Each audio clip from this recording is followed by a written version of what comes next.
Hello friends, welcome to my YouTube channel. कैसे हो आप लोग? उम्मीद करती हूँ कि आप सभी लोग स्वस्थ होंगे, आपका परिवार भी स्वस्थ होगा। ठीक है, तो आपको मैं बता दूं कि मैंने आपको बताया था कि जो हमारे इम्पोर्टेंट टैबलेट्स हैं, मैं उनको एक हॉट टॉपिक के टाइप में पढ़ा के आपको उस चीज का पूरा रिवाइज करवाऊंगी। ठीक है, तो हमारी बायो की और फिजिक्स की क्लासेस हो चुकी है, तो आज हमारी क्लासेस किसकी है? केमिस्ट्री की। जो भी इंपॉर्टेंट टॉपिक्स आए मैंने आपको PYQ सीरीज करे, उसी से रिलेटेड जो भी इंपॉर्टेंट क्वेश्चन आए उसी से रिलेटेड आज हमारी नेक्स्ट क्लास है। सिर्फ तो केमिस्ट्री में सिर्फ एक हॉट टॉपिक, एक वन शॉर्ट वीडियो। ठीक है, इसको आप अगर आप पूरा देखते हो तो आप अच्छा स्कोर कर पाओगे। ठीक है, क्वेश्चन चलिए स्टार्ट करते हैं। पहले ये बताइए सोल्यूशन। तो हम जानते हैं सोल्यूशन क्या होता है? विलियन। एक नमक और पानी का जो घोल होता है, जैसे ये नमक और पानी का, तो जो चीज हम मिला रहे हैं, जो मतलब शक्कर, एक तरह से शक्कर क्या होगा? तो ये होता है विलेय। क्या होता है? विलेय। और ये पानी क्या होता है? विलायक। और दोनों मिल जाते हैं तो क्या बोलते हैं? विलियन। दोनों मिल गए तो क्या बनेगा? विलियन। ठीक है, तो विलयन दो या दो से अधिक पदार्थों का समांगी, मतलब फिक्स मतलब जो पूरी तरह से घुल जाए उसी को बोलते हैं विलयन। ठीक है, सोल्यूशन विलेय, जो सॉल्वेंट जिसको घुलाया जाता है, उदाहरण पानी, उदाहरण के नमक और चीनी। सॉल्ट, वाटर, सॉलिड, फिक्स और कैसे? एक फिक्स समांगी मिश्रण है। समांगी और फिक्स समांगी मिश्रण है, होमोजीनियस मिक्सचर है। ठीक है, विलेय विलायक में, अब इसमें अगर निकालना है विलयन, विलयन बराबर होता है विलेय अपॉन विलायक। ठीक है, ये इसका फॉर्मूला होता है। ठीक है, आप जानते हैं कि देखो, एटम क्या होता है? मतलब जो भी हमारे आसपास सारी चीजें हम देख पा रहे हैं, सुन पा रहे हैं, लिख पा रहे हैं, पकड़ पा रहे हैं, उसको तो वो कहीं ना कहीं एक छोटे से छोटे पार्टिकल, तो मतलब किसी भी चीज का सबसे छोटा से छोटे पार्टिकल को क्या बोलते हैं? हम एटम बोलते हैं। ठीक है, क्या बोलते हैं? सबसे छोटे से छोटे एटम पार्ट को क्या बोला जाता है? एटम बोला जाता है। एटम पदार्थ का सबसे छोटा कण होता है जो किसी रासायनिक अपक्रिया में भाग ले सकता है।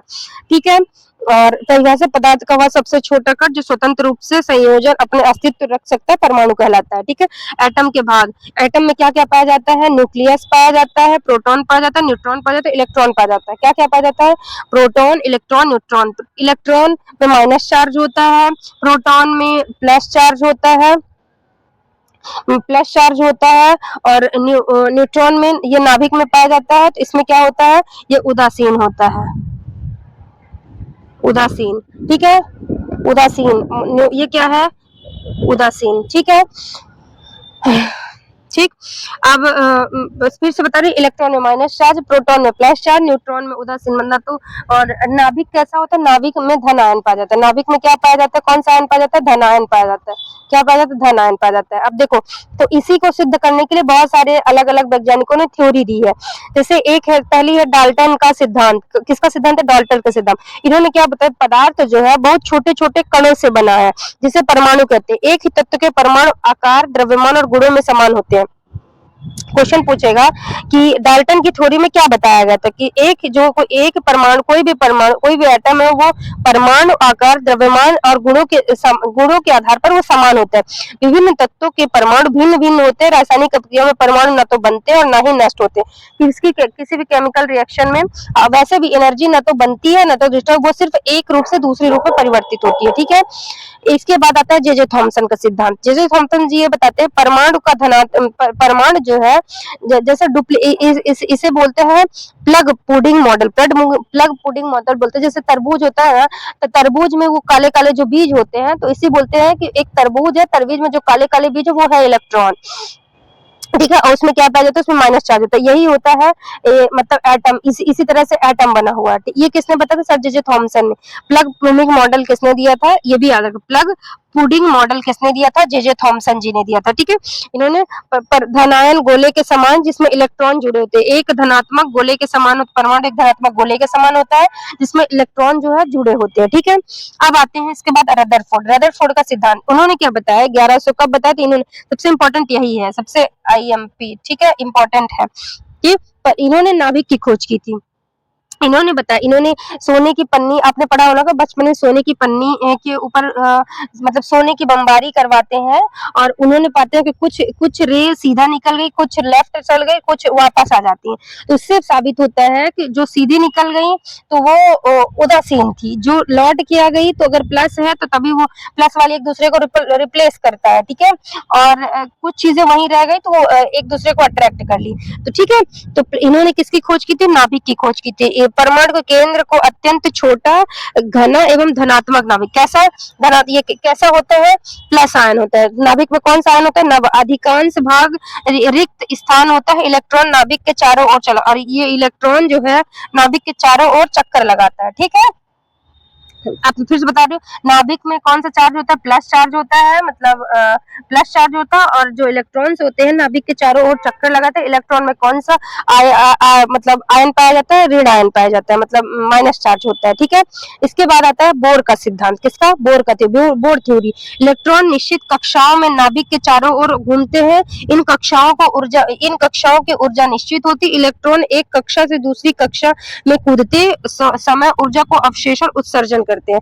देखो उन्होंने बताया कि इलेक्ट्रॉन जो है एक निश्चित कक्षा में नाभिक के चारों ओर घूमते हैं, ये चीज तो ठीक है, पर इन कक्षाओं में ऊर्जा एक निश्चित होती है। इलेक्ट्रॉन एक कक्षा से दूसरी कक्षा में कूदते समय ऊर्जा का अवशोषण या उत्सर्जन करते हैं। जैसे मान लीजिए इलेक्ट्रॉन इसमें है, तो अगर इससे ये इधर जा रहा है तो इलेक्ट्रॉन को मतलब अपनी ऊर्जा को रिलीज करेगा या फिर अवशोषित करेगा, वो उसके अकॉर्डिंग जैसे उसको जरूरत है, ठीक है। ये किसने दिया था? इन्होंने ये दिया था बोर के सिद्धांत में, ठीक है। जी ब्रॉगली ने बताया था कि एटम जो है सिर्फ कणों के रूप में नहीं है, वो एक वेव के रूप में भी है, ठीक है। लैम्डा बराबर H upon M B, lambda बराबर इन्होंने बताया एच अपॉन एम बी, ठीक है। ये तो ये बताया कुछ। अब इसमें सबसे इम्पोर्टेंट बस एक ही चीज, इलेक्ट्रॉन में charge, proton charge, neutron charge मैंने बता दिया, ठीक। ये याद रखना, ये याद रखने की चीज है। और याद रखने की चीज ये है कि जो इलेक्ट्रॉन, मतलब जैसे मान लो इलेक्ट्रॉन इलेक्ट्रॉन अब क्वेश्चन ये पूछता है, जो इलेक्ट्रॉन है, जो मान लो जो यहाँ इलेक्ट्रॉन है, वो यहाँ नाभिक में क्यों नहीं गिरता? तो जब नाभिक में नहीं गिरता, क्यों? क्योंकि इलेक्ट्रॉन के बाहर की ओर भी एक बल लगता है और इलेक्ट्रॉन के अंदर की ओर भी लगता है। तो इलेक्ट्रॉन के बाहर की जो और बल लगता है, मतलब इलेक्ट्रॉन को एक तरह से, तो जो बाहर की ओर लगता है वो होता है अपकेंद्री, और जो अंदर की ओर लगता है वो होता है अभिकेंद्री बल। समझ रहे हो ना? अभिकेंद्री, तो अभिकेंद्री और अपकेंद्री दोनों लगता है, इसीलिए इलेक्ट्रॉन नाभिक में नहीं गिरना, तो वो बाहर जा सकता है ना ही अंदर गिर पाता है, और वो एक फिक्स कक्षा में रोटेट करता है, मतलब घूमता रहता है, ठीक है। आगे आता है अब है इलेक्ट्रॉनिक विन्यास। इससे भी क्वेश्चन आए थे। इलेक्ट्रॉनिक कॉन्फ़िगरेशन, ठीक है। जो इलेक्ट्रॉन, इस पहली बात, ये 2n के फॉर्म में पाया जाता है। किसमें पाया जाता है? 2n के फॉर्म में, 2n स्क्वायर, ठीक है, ठीक है। अब इसमें ये आपने बचपन में पढ़ा है, इसमें मैं ज्यादा नहीं बताऊंगी। जैसे अभी हाइड्रोजन का परमाणु क्रमांक 1 होता है, हीलियम का 2 है, इसका 3 है, 1s1 तो सबसे पहले बस s कक्षा होता है, p को sp-df का कक्ष होता है। फॉर्मूला कौन से? यह सेल की अधिकतम क्षमता होती है 2n स्क्वायर होती है, 2n मतलब नंबर ऑफ मतलब एटम होता है, n बराबर होता है नंबर ऑफ एटम, ठीक है। और 1s1 2s1 2p 3s 3p 4s 3d 4p, ऐसे इलेक्ट्रॉन कम ऊर्जा वाले कक्षकों को पहले भरते हैं और उच्च ऊर्जा वाले कक्षकों को बाद में। इलेक्ट्रॉन जो है जिसमें कम एनर्जी होती है उसको पहले फिल करते हैं, और जिसमें भरा, मतलब कि सीधी सी बात, अगर आपका पेट, आपको भूख लगी है, तो जिसको अगर दो लोग आपके पास सामने बैठे हैं, तो जिसको भूख लगी होगी तो पहले आप उसको खाना दोगे ना, और जिसका पेट भरा है आप पहले उसको दोगे, नहीं जिसको भूख लगी पहले आप उसको खाना दोगे। समझ गए ना? इसके बाद होता है सेलों की अधिकतम इलेक्ट्रॉनों की संख्या। सेलों में अधिकतम इलेक्ट्रॉनों की संख्या K L M N O P Q। इससे 1 2 3 4 5 7 कक्ष होते, 7 सेल होते हैं, 2 8 18 32 50। तो ये नहीं, मेन यही है, 2 8 18 32 में इनका कॉन्फ़िगरेशन होता है, 2 8 18 32। S में 2, P में 8, और नहीं, S में 2, P में 6, D में 10 और F में 14। SPDF 2 6 10 14, और वैसे होता है तो KLMN तो 2 8 18 32, 2 8 18 32, और S में 2, P में 6 और D में 10 और F में 14, ठीक। वह सम समूह के तत्वों को बाहतम से इलेक्ट्रॉनों की संख्या समान होती है। इलेक्ट्रॉनिक विन्यास से तत्व का स्थायी गुणधर्म और संयोजन का पता चलता है। ठीक है, जो इलेक्ट्रॉन कॉन्फ़िगरेशन है उससे इलेक्ट्रॉन मतलब जो एलिमेंट है उसकी उसके बारे में, तरह से उसकी एरिया के बारे में, उसके बारे में सारी चीजों का हमें नॉलेज होता है। ठीक है, अगला क्वेश्चन, अगली चीज है आज जैसे मॉडर्न पीरियोडिक टेबल से भी क्वेश्चन आया था। पीरियोडिक टेबल से ये पूछा था, जैसे इसको क्या बोलते हैं, इसको एस ब्लॉक बोलते हैं, S block, P block, D block, F block. ठीक, एस पी डी एफ। संक्रमण तत्व से बोलते हैं क्षारीय धातु,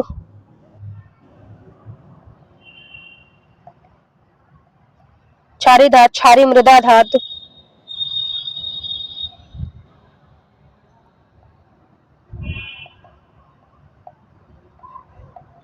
अक्रिय गैसें,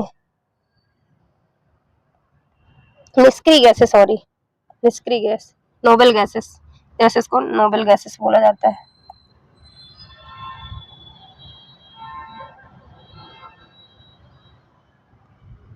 ठीक, नोबल गैसेस।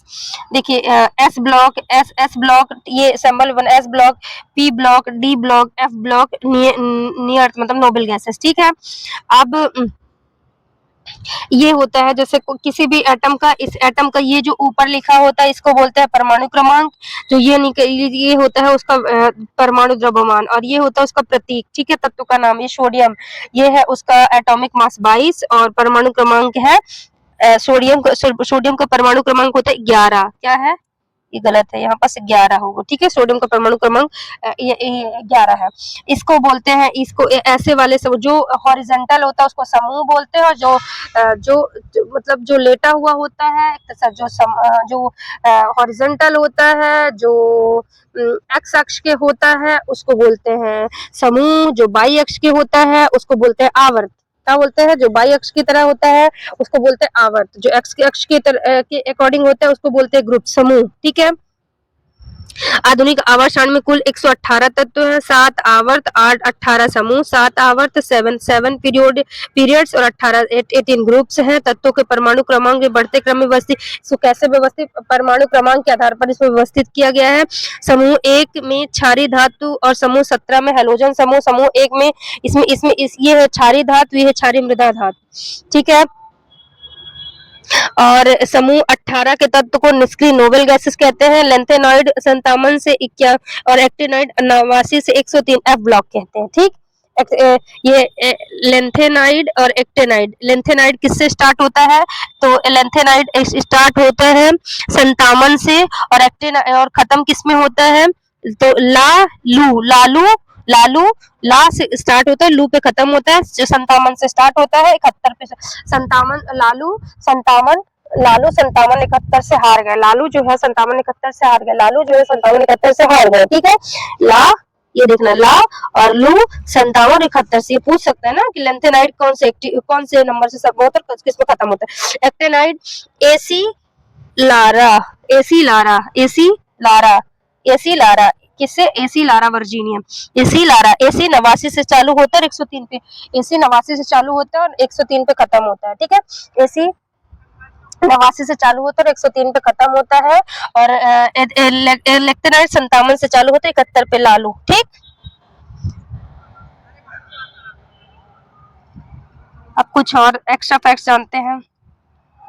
अब देखो, जब एटम बन जाते हैं, अब जैसे छोटे छोटे एटम मिलके जैसे कंपाउंड अब बनाएंगे, जैसे मैंने बताया ना, किसी भी कंपाउंड का सबसे छोटा मतलब छोटा से छोटा भाग, ठीक है, उसको वो होता था। जब छोटे छोटे समूह जब अब मिल के एक कंपाउंड बनाएंगे, मतलब एक बड़ा कंपाउंड बनाएंगे। ठीक है, तो ये 3 प्रकार का बनाएंगे, एक होगा सॉलिड, एक होगा लिक्विड, एक होगा गैस। कौन कौन से प्रकार का बनाएंगे? एक होगा सॉलिड, एक होगा लिक्विड, एक होगा गैस। सॉलिड में जो पार्टिकल्स है, मतलब जो एटम्स है, वो बहुत पास पास एक दूसरे से बिल्कुल सटे हुए होते हैं। लिक्विड में थोड़ी थोड़ी दूर दूर होते हैं और गैस में बहुत दूर दूर होते हैं, ठीक है। सॉलिड में आयतन फिक्स होता है, आकार भी फिक्स होता है, आकार भी फिक्स होता है। और लिक्विड का आयतन फिक्स होता है पर आकार फिक्स नहीं होता। देखो मतलब देखो लिक्विड में मान लो 1 लीटर तुम पानी है, अगर 1 लीटर को तुम बॉटल में डालो तो बॉटल के शेप में हो जाएगा, अगर 1 लीटर को तुम थाली में डाल दो थाली का, एक एक को तुम ग्लास में डाल दो एक ग्लास के शेप में, अगर कटोरी में डाल दो कटोरी के शेप में होगा। तो उसका वॉल्यूम वॉल्यूम तो सेम है, परंतु उसका जो आकार है वो सेम नहीं है। जिस चीज में उसको डाल दोगे वो उसी टाइम उसी उसमें हो जाएगा, ठीक।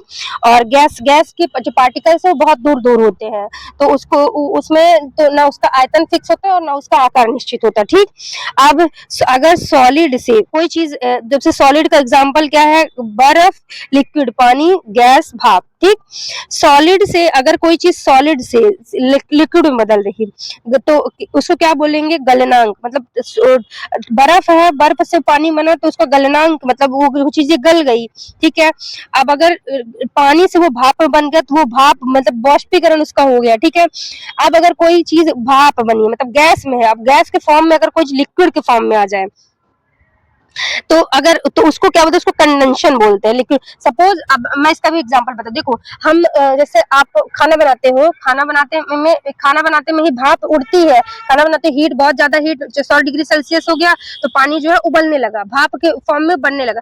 अब उसी भाप को अगर लिक्विड फॉर्म में है तो कुछ नहीं, आप उसी भाप को के ऊपर प्लेट रख दो, फिर प्लेट हटाओगे तो देखोगे कि जो वो जो भाप थी वो उसी प्लेट में चिपक के वो किस फॉर्म में आ गई? लिक्विड के फॉर्म में आ गई। किस फॉर्म में? लिक्विड। तो गैस से अगर कोई चीज देखो गैस से अगर वो लिक्विड में आ रही तो उसको क्या बोलेंगे? सघनन बोलेंगे, ठीक है। अब अगर लिक्विड से अगर वो सॉलिड में आ गई तो वो जमना, फ्रीजिंग बोलते हैं। फिर से देखो एक बार फिर से बोलो। और अगर कोई सॉलिड से सीधे लिक्विड में जाता है उसे बोलते हैं ऊर्ध्वपातन, ठीक है। फिर से एक बार देखो, कोई चीज अगर सॉलिड में है, देखो कोई चीज जैसे बर्फ, कोई चीज अगर बर्फ है, अगर वो पानी बना तो क्या बोलेंगे? ये बर्फ गल गई, गलनांक, ठीक है। पानी से अगर वो गैस में बना तो वो क्या हो गया? वेपर हो गया, मतलब उड़ गया, भाप बन के उड़ गया, वेपर हो गया। अब अगर वो वेपर बन रहा था, अगर मुझे उसे फिर से लिक्विड फॉर्म में लाना है तो मैं क्या करूँ? प्लेट रख दी तो प्लेट में वो क्या हो जाएगा? पानी के रूप में चिपक जाएगा, उसको क्या बोलेंगे? उसे सघनन बोलेंगे, ठीक, करेक्ट। अब वो लिक्विड, अगर लिक्विड को मुझे फिर से सॉलिड में बनाना है तो क्या बने, क्या बोलेंगे? फ्रीजर में उसको रख देंगे, क्या करेंगे? उसको फ्रीजर में रख देंगे। तो फ्रीजिंग, एक तरह से फ्रीजिंग कर देंगे, मतलब उसे जमा देंगे, ठीक है, जमा। अब अगर कोई चीज सॉलिड है, सॉलिड से वो सीधे गैस में परिवर्तित होती है। एग्जांपल इसका है कपूर, ठीक है। कपूर देखो ना, सॉलिड सॉलिड में रहता है और उसको जला दो तो सीधे गैस फॉर्म में चला जाता है, ठीक है। तो उसको एग्जांपल क्या है? कपूर, ठीक। अगरबत्ती, अगरबत्ती जो है, अगरबत्ती मतलब धूप जो है उसको जलाओ तो सीधे क्या बोलते हैं? गैस के फॉर्म में चली जाती है, तो उसको वो क्या है? ऊर्ध्वपातन, ठीक। सबमिलेशन, सब्लिमिनेशन, सब्लिमेशन, ठीक। ये याद रखना, इससे क्वेश्चन आता है, ये ध्यान रखना। मैं इसे भी चीज बता दे रही, इसीलिए देख लीजिए, मैं इसमें कुछ एक्स्ट्रा फैक्ट्स, ऐसा नहीं है कि मैं कोई आपको हॉट वो बता रही हूँ कि एक क्लास में केमिस्ट्री खत्म, ऐसा कुछ नहीं है। बट मैं अभी जो PYQ सीरीज कराई हूँ उसमें मुझे इतना आइडिया होगा कि किस किस टॉपिक से ज्यादा क्वेश्चंस बन रहे हैं, तो उसी टॉपिक को मैं इस वीडियो में 2-3-4-5 वीडियो में जो भी कवर की हूँ तो सिर्फ उन्हीं टॉपिक को, ठीक है।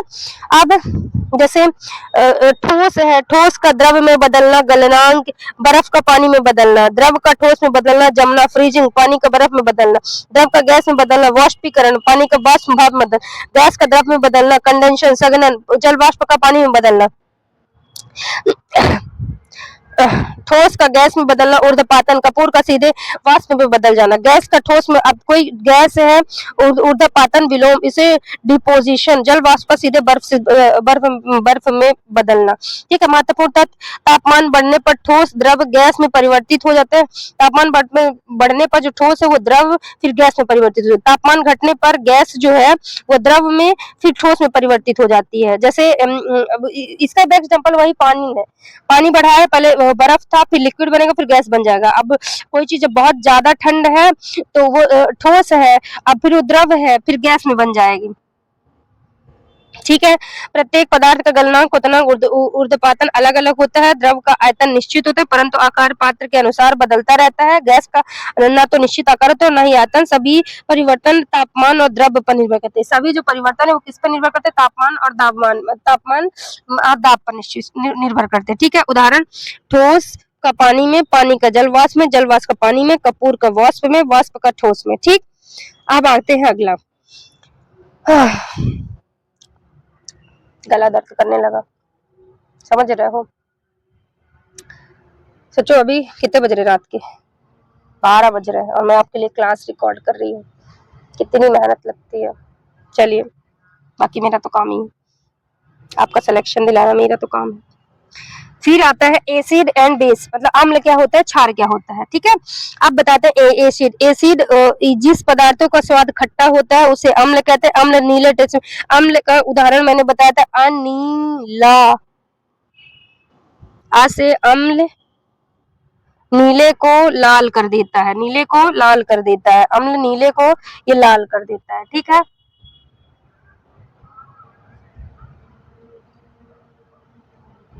अम्ल जो है नीले को लाल कर देता है।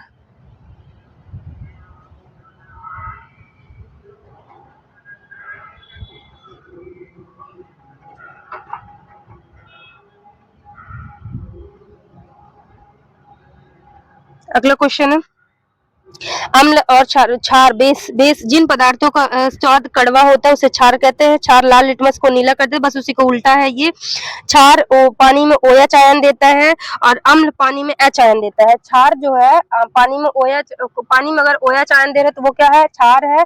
पानी में अगर H प्लस आयन दे रहा है तो वो क्या है, अम्ल है। और क्षार पानी में अगर OH माइनस आयन दे रहा है तो वो क्या है, क्षार है। ठीक है, ये याद रखना। और इसका अच्छा अम्ल का पीएच मान 7 से कम होता है। ये धातुओं के साथ क्रिया करके हाइड्रोजन गैस, ये धातुओं के साथ क्रिया करके कौन सी गैस देते हैं, हाइड्रोजन गैस देती है।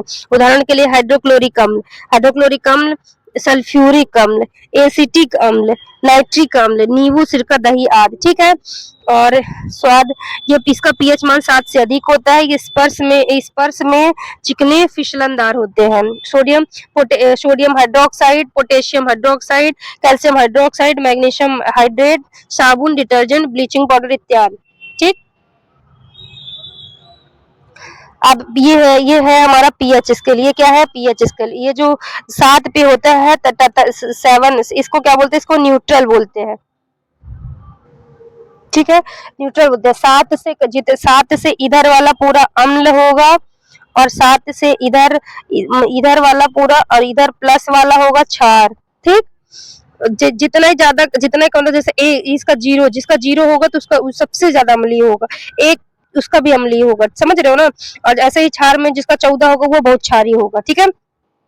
0 से 6 अम्लीय, 7 तटस्थ, 8 से 14 क्षारी। नींबू का रस, नींबू के, अब जैसे इसका कुछ पीएच मान, नींबू के रस का पीएच मान क्या होता है, 2। सिरका का क्या होता है, 3। टमाटर का क्या होता है, 4। दूध का क्या होता है, 6। ठीक होता है। ठीक है। ये क्या हो गया, अरे अरे ठीक। और साबुन, अब जैसे उदाहरण, शुद्ध जल का पीएच मान कितना है, 7। बेकिंग सोडा का 8, साबुन का धोना 10, अमोनिया का घोलना 11, सोडियम हाइड्रोक्साइड 14। इसमें से कुछ इंपॉर्टेंट, अम्ल प्लस क्षार मिलकर क्या बनाता है। अब जैसे ये बहुत बार इस बार पूछा है कि अगर अम्ल और क्षार मिल जाते हैं तो क्या बनाते हैं, जल। अब तो याद रखना, लवण और पानी बनाते हैं प्लस उष्मा निकालते हैं। लवण, पानी मतलब सोडियम और पानी निकालेंगे NaCl, सोडियम और उष्मा निकालेंगे, सोडियम प्लस उष्मा। अम्ल और क्षार की अभिक्रिया उदासीनीकरण, अम्ल का क्या बोलते हैं, सोडियम और पानी बना के ऊष्मा निकालेंगे। ठीक। उदाहरण के लिए जैसे HCl, हाइड्रोक्लोरिक अम्ल सोडियम हाइड्रोक्साइड के साथ NaCl बनाएगा और H2O उष्मा निकालेगा। सोडियम सल्फोनेट और पोटेशियम हाइड्रोक्साइड के साथ पोटेशियम सल्फोनेट और सोडियम और वाटर बन जाएगा। मिट्टी की अम्लता को कम करने के लिए उदासीनीकरण का उपयोग, जो न्यूट्रिशन है उसका उपयोग किस चीज के लिए किया जाता है? मिट्टी की अम्लता को कम करने के लिए क्या क्या डाला जाता है? तो उसमें प्लास्टर ऑफ पेरिस चूना डाला जाता है। क्या डाला जाता है? चूना डाला जाता है। ठीक है। और मिट्टी की अम्लता को कम करने के लिए उदासीनीकरण के पेट में अधिक अम्ल बनने पर पेट में जो अगर बहुत ज्यादा एसिड मतलब एसिड बन जाता है, तो देखते हो कभी-कभी क्या बोलते हैं गैस हमें बनी है, तो उस टाइम पे हम कौन सा दवा ले उसको तो हम लेते हैं एंटा एसिड। उससे मतलब जो एंटा एसिड लेते हैं वो क्षार दवाई होती है। कौन सी दवाई होती है? क्षारीय होती है। कीटों के डंक जैसे मधुमक्खी के डंक पर राहत के लिए औद्योगिक अपशिष्ट उपचार दे अपशिष्ट उपचार में। ठीक है। महत्वपूर्ण इंपॉर्टेंट फैक्ट्स क्या है? अम्ल का स्वाद खट्टा और क्षार का स्वाद, अम्ल स्वाद में खट्टा और क्षार स्वाद में कड़वा होता है। अम्ल नीले लिटमस को लाल कर देता है, क्षार लाल लिटमस को नीला कर देता है। अम्ल पानी में H+ आयन देता है, क्षार पानी में OH आयन देता है। शुद्ध जल का pH मान 7 होता है, pH 7 से कम अम्लीय होता है, pH 7 से अधिक क्षारीय होता है। सभी अम्ल नीले को लाल कर देते हैं, क्षार लाल लिटमस को नीले कर देते हैं। ठीक। अम्ल धातुओं के साथ क्रिया करके हाइड्रोजन गैस देते हैं। अम्ल जो है धातुओं के साथ अब क्रिया करके हाइड्रोजन गैस देते हैं। क्षार स्पर्श में चिकने और फिसलनदार होते हैं। अम्ल और क्षार के अभिक्रिया करके उदासीनीकरण कहते हैं। उदासीनीकरण में लवण और पानी बनता है। ठीक। ये जान लो कि आप इतने से ही इस बार के पेपर में कम से कम नहीं बता दो तो मैं आपको बता दूं 50 से ऊपर क्वेश्चन आए सिर्फ इतने ही पेज से। ठीक है। तो सोच लो कि कितना इंपॉर्टेंट है। ठीक है। आगे कुछ इंपॉर्टेंट अवक्रिया मैंने लिख दी, जैसे संयोजन। अब जैसे अवक्रिया, अब इसमें इस वाले पार्ट से बहुत बहुत ज्यादा इंपॉर्टेंट क्वेश्चन आए हैं। ठीक है। जो जैसे अवक्रिया जो मतलब रिएक्शन होती है वो कितने टाइप की? एक होती है संयोजन, विघटन, डिकम्पोजिशन, विस्थापन, ध्रुव मेन तो इतनी है। फिर ऊष्माक्षेपी, ऊष्माशोषी।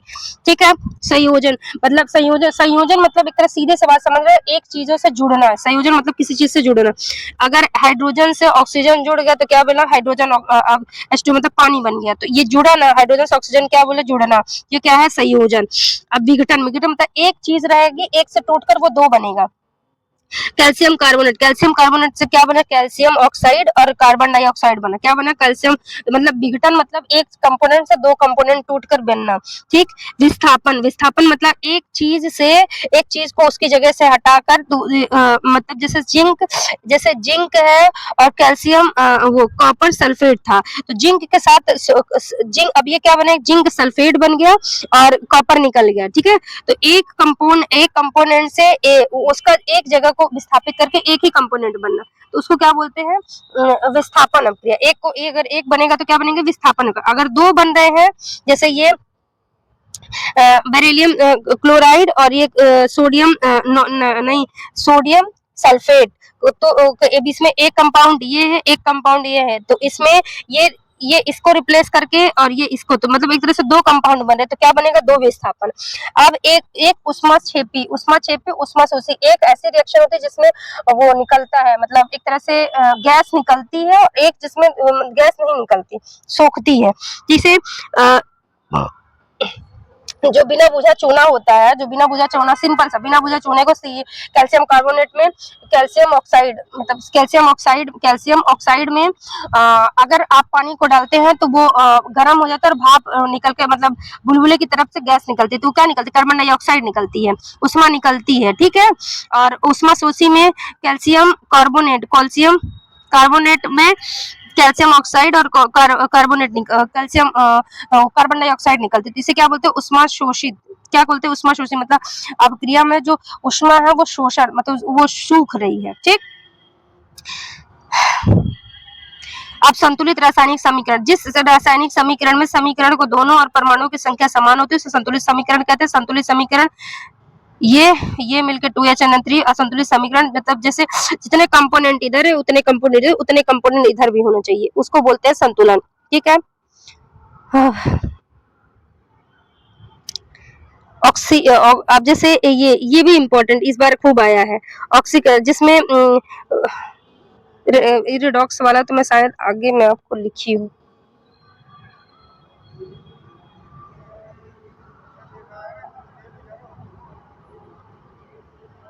देखो पहली बात मतलब और रेडॉक्स जिसमें ऑक्सीडेशन रिडक्शन दोनों अपक्रिया होती है उसे रेडॉक्स अपक्रिया कहते हैं। ठीक है। ऑक्सीकरण जो स्वयं को अपचयित होकर दूसरे को ऑक्सीकरण कराए, जो स्वयं मतलब ऑक्सीजन मतलब एक तरह से अपचयन जो स्वयं ऑक्सीकृत होकर दूसरे का अपचयन कराए। ऑक्सीकरण स्वयं अपचयित होता है, अपचयन वह स्वयं ऑक्सीकृत होता है। इनमें से ऑक्सीकरण और अपचयन होता है, इलेक्ट्रॉन स्थानांतरण होता है। ठीक है। रेडॉक्स अपक्रिया जीवन उद्योग पर्यावरण के अत्यंत महत्वपूर्ण है। प्रत्येक रासायनिक अपक्रिया में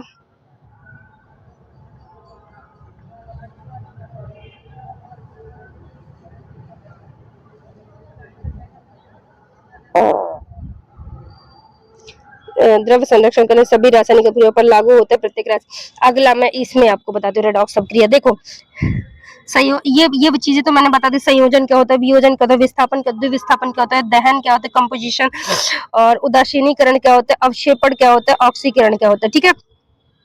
जब ऑक्सीजन निकलती है, ठीक है, और ऑक्सीजन निकलती है तो प्लस माइनस चार्ज निकलता है। ठीक है। जब इलेक्ट्रॉन निकलते हैं तो माइनस चार्ज। तो जब ऑक्सीडेशन रिएक्शन कहते हैं जिसमें हाइड्रोजन जुड़ता है और ऑक्सीजन निकलता है। ऑक्सीडेशन में ऑक्सीजन निकलता है, हाइड्रोजन जुड़ता है, उसे ऑक्सीडेशन कहते हैं। और जब हाइड्रोजन निकलता है और ऑक्सीजन जुड़ता है उसे अपचयन मतलब रिडक्शन अपक्रिया कहते हैं। जिसमें ऑक्सीजन जुड़ता है और हाइड्रोजन निकलता है उसे मतलब रिडक्शन अपक्रिया कहते हैं। और जिसमें ऑक्सीजन जुड़ता है और ऑक्सीजन निकलता है और हाइड्रोजन जुड़ता है उसे ऑक्सीडेशन रिएक्शन कहते हैं। और जिस भी रिएक्शन में ये दोनों चीजें होती है उसे रेडॉक्स अपक्रिया कहते हैं। ठीक। अब कुछ इंपॉर्टेंट ये है फॉर्मूले, जैसे बेकिंग सोडा का फॉर्मूला क्या है, NaHCO3 से वॉशिंग सोडा जिसमें जैसे कपड़ा धोने का सोडा का क्या है, Na2CO3 इंटू 10H2O क्या है, कैल्शियम, इसको क्या बोलते हैं, सोडियम बाइकार्बोनेट डेका क्या बोलते हैं, sodium washing sodium carbonate Deka hydro. Bleaching powder CaOCl2 ये इंपॉर्टेंट है। ब्लीचिंग पाउडर का क्या है, CaCl2। ठीक है। Plaster of Paris CaSO4 into half H2O। Plaster of Paris CaSO4 plaster of Paris का क्या है, CaSO4 into 10 into half H2O। CaSO4 into half H2O ये क्या है, CaSO4 into half H2O। ठीक। Plaster of Paris. Gypsum CaSO4 into 2H2O। Gypsum क्या है, CaSO4 into 2H2O वो क्या है, जिप्सम है। CaSO4 into half H2O वो क्या है, प्लास्टर ऑफ पेरिस है। Cl2 क्या है, ब्लीचिंग पाउडर है। ठीक है। ब्लू बैट्रियोल क्या बोलते हैं, CaSO4 into 5H2O को क्या बोलते हैं, ब्लू कॉपर सल्फेट का pentahydrate. Caustic soda sodium hydroxide. ठीक है। Caustic potash KOH। Slake lime calcium hydroxide. Oil of vitriol H2SO4 सल्फ्यूरिकम। Oil of vitriol. सिप्लिक ऑफ सॉल्ट हाइड्रोक्लोरिक अम्ल। Laughing gas N2O, laughing nitrate oxide, laughing nitrous oxide laughing gas. Dry ice ठोस carbon CO2। Heavy water deuterium जिसे हम पीते हैं, deuterium जिसी को हैवी वाटर DTO। ठीक है। D2O जैसे जो हाइड्रोजन है, ट्राइटियम ड्यूटेरियम नहीं, ट्रीटियम डाइटियम ड्यूटेरियम। ठीक है। Glucose C6H12O6। कास्टिक सोडा और कास्टिक पोटास तीव्र क्षार होते हैं। कास्टिक सोडा कास्टिक पोटास तीव्र क्षार। प्लास्टर ऑफ पेरिस का उपयोग मूर्ति और सांचे बनाने में किया जाता है। ब्लीचिंग पाउडर का एक शक्तिशाली कीटनाशक है। ड्राई आइस का उपयोग शीतलक और कृत्रिम बारिश कराने में किया जाता है। हैवी वाटर का उपयोग परमाणु रिएक्टरों में होता है। D2O का यूज क्या, परमाणु भट्टी, किसमें, परमाणु भट्टी। ठीक। ऑयल ऑफ विट्रियोल्स H2SO4 को उपयोग राजा कहा जाता है। ऑयल ऑफ विट्रियोल को H2SO4 को मतलब अम्लों का राजा कहा जाता है। बेकिंग सोडा का उपयोग बेकिंग पाउडर एंटा एसिड बनाने में किया। एंटा एसिड वही बताई जो मतलब इसका गैस की जो दवाई होती है उसी को बोलते हैं एंटा एसिड। तो एंटा एसिड बनाने में किसका यूज होता है, बेकिंग सोडा का, बेकिंग पाउडर का। ठीक है। अब कुछ और इम्पोर्टेंट चीजें हैं जैसे अकार्बनिक, अब जैसे इनऑर्गेनिक केमिस्ट्री में जैसे क्या बोलते हैं, अब ईस्टर किसे बोलते हैं, ORO, इसको क्या बोलते हैं, ईस्टर बोलते हैं। ठीक।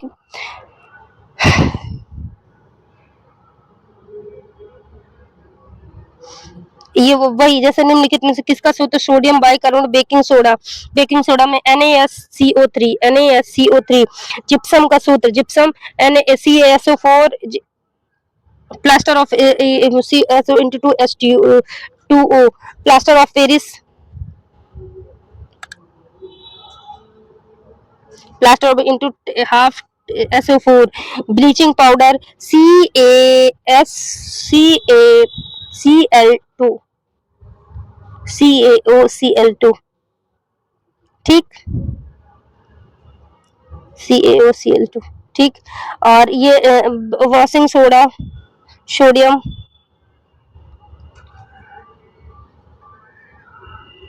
Vitriol blue oil of vitriol H2SO4 स्लेम लाइम बुझा हुआ चूना CaOH का होल ट्वाइस dry ice CO2 heavy water D2O glucose C6H12O6 laughing gas N2O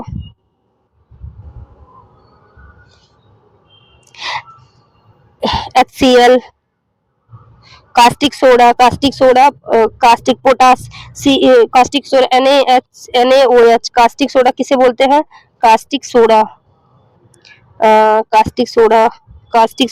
NaOH को क्या बोलते हैं कास्टिक सोडा ठीक। अब कुछ इंपॉर्टेंट फार्मूले हैं जो मतलब कभी कभार ऐसे तो क्वेश्चन नहीं दिखे थे जो क्वेश्चन तो इतने नहीं दिखे थे फिर भी मान लीजिए बाकी एक चीज जैसे बेंजीन में ये होता है इसका फॉर्मूला इसको क्या बोलते हैं इसको बेंजीन बोलते हैं ये ठीक। मोल निकालने का फॉर्मूला द्रव्यमान की मात्रा जैसे मोल किसी चीज का मोल निकालना है द्रव्यमान की मात्रा अपॉन मोल द्रव्यमान ठीक। मोल द्रव्यमान निकालना द्रव्यमान की मात्रा मोल की संख्या ठीक।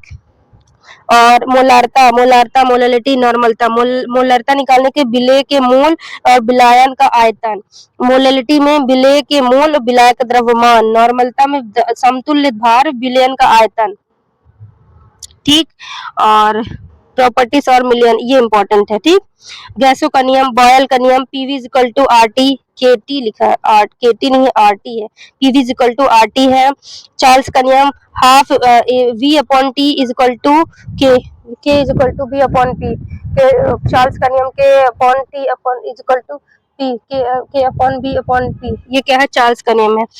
ये लुशेक का नियम P upon T is equal to K संयुक्त गैस का PV अपॉन T आदर्श gas PV is equal to NRT PV is equal to NRT noble gases इसे बोलते हैं।